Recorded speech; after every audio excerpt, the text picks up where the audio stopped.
The purpose of this conversation today would be to discuss what exactly should be an aspirant's mind, and what kind of preparation and strategy an aspirant should indulge into, what kind of emotional failures, what kind of financial failures and other sort of failures can an aspirant face while preparing for the envisaged goals of his life, the respective examinations. What kind of mentality, what kind of mental toughness, what kind of training, what kind of resources, research skill will take you to that point where you can actually turn this thing into a win-win situation by successfully cracking the examinations, provided that you have been very thorough with our instructions, or anyone's instruction for that matter, who is dealing for the preparation and guidance of your success, right? Not just an examination, but your success and your life, the upcoming life ahead, right? Which is going to change a lot of things.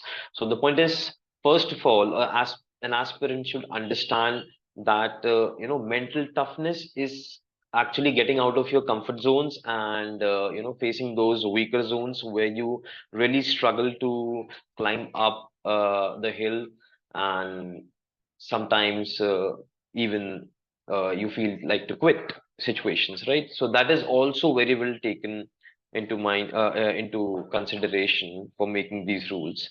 So yes, you need to be very, very, very tough about things that are not your comfort zones, and things that especially frighten you. I've seen certain students doing that with mathematics. Some of them have with theoretical subjects. Some of them have with their respective limitations and boundaries. Everyone comes with their own unique personalities. To me, that's how we see things, right? But essentially, an aspirant should understand that till he cannot talk to himself or face himself for examining his his exact status, and his exact mode of preparation, the phase through which he's going, right?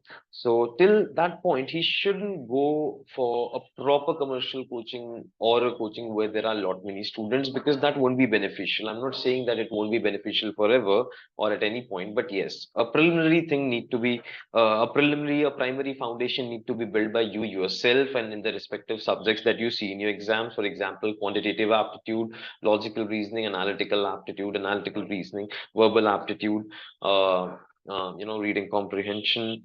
It may be principal application, etc., grammar, synonyms. So yes, there is a lot of things that every examination contains, and you should have a good introspection regarding your strength and weaknesses, and a good analysis of that, so that you know when to jump into the river, right? And how to climb the hill. So yes, all of this is a process through which you have to go at least for some time. It may depend on your particular individual ability and potential, that how much do you gain in a limited period of time. And also, some of us think that we really don't want to do what we are doing. We have a solution for that as well, and it is not just changing and switching, right? If you keep on switching for careers, or for options, that waste a lot of time, right? So we are trying to build a very, very short algorithm for you to understand that how an aspirant actually should decide, and what is the correct roadmap and strategy that is well built,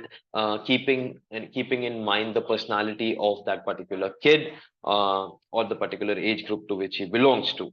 Yes, so yes, you have to do this by yourself, and then only you can understand that what kind of teaching will be better for you. There are a lot many options available for every examination. That doesn't concern us when we talk about counseling, right?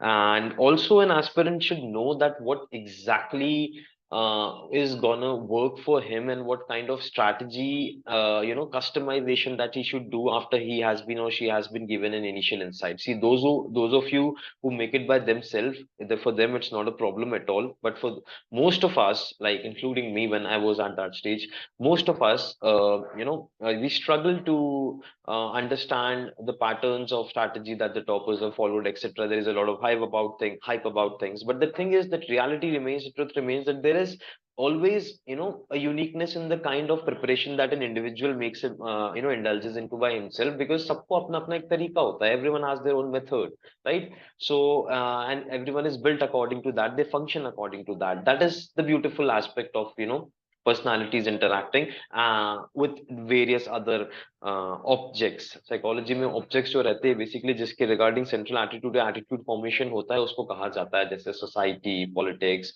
Etcetera right we are not talking about that ये specific क्लैट का आ गया also an aspirant should be very well aware about the happenings around around his life around his or her life and geopolitically in a broader sense to life, etc. Philosophically, everything, there should be a little touch for.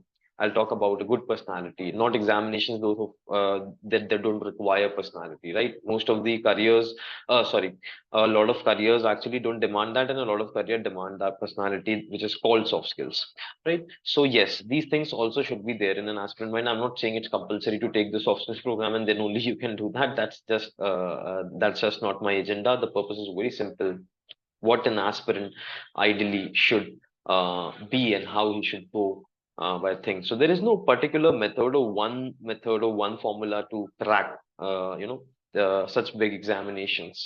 It might be CLAT, it might be other law entrances, MHCT, ALET, symbiosis, other management entrances, IB MAT, and then going further into a lot of fields. Like there are a lot of fields, right? That will take a lot of time. So yes, an aspirant actually should be aware in these ways through which he can pursue things around him and put himself to observation, learn about things in a manner where he can articulate good ideas and good conclusions and good arguments out of that, good conceptual understanding, something unique and creative to build over that. These are also active parts of learning which helps you in a holistic manner. So an aspirant should somewhere be here as well, and for that a good newspaper works very well, right? So yes, a lot of things gets covered. So these are essential rules that I think that an aspirant should make and then follow them with whole devotion, and so that he can see the further roadmap or the further blueprint to whatever pursuits he has in life and achieve them successfully. Wishing you all the best for your endeavors and pursuits.